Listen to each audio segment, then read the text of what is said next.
ជំរាបសួរនិងសួស្តីអ្នកទាំងអស់គ្នាស្វាគមន៍មកកាន់ការរៀនភាសាចិនហើយថ្ងៃនេះខ្ញុំនឹងចែករំលែកអ្នកទាំងអស់គ្នាមានចំនួន4ពាក្យចាអញ្ចឹងដូចអ្នកទាំងអស់គ្នាឃើញជាក់ស្ដែងនៅលើក្តារឃ្លានពាក្យទី1យើងអានថា条件លក្ខខណ្ឌចា条件លក្ខខណ្ឌ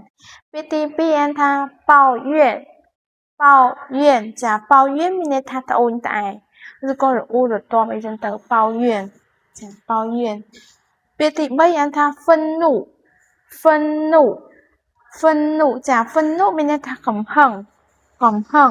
愤怒កំហឹងពាក្យទី4អានថា复杂ស្មុគស្មាញចាស្មុគស្មាញឬក៏រញ៉េរញ៉ៃព្រោះថារឿងហ្នឹងរញ៉េរញ៉ៃណា这个事情很复杂ចា这个事情很复杂处理រឿងហ្នឹងស្មុគស្មាញពិបាកដោះស្រាយអញ្ចឹងទៅចា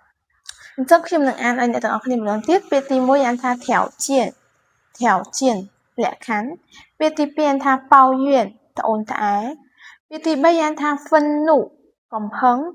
ពាក្យទី4អានថាហ្វូចាស្មុគស្មាញអញ្ចឹងថ្ងៃនេះខ្ញុំចែករំលែកជាមួយនឹងអ្នកទាំងអស់គ្នាទាំងប៉ុណ្ណឹងហើយបើសិនបើមានចម្ងល់អាច comment នៅខាងក្រោមវីដេអូបានហើយបើសិនបើចូលចិត្តវីដេអូនេះអាច share ចែករំលែកទៅកាន់អ្នកដែលនៅជុំវិញខ្លួនរបស់អ្នក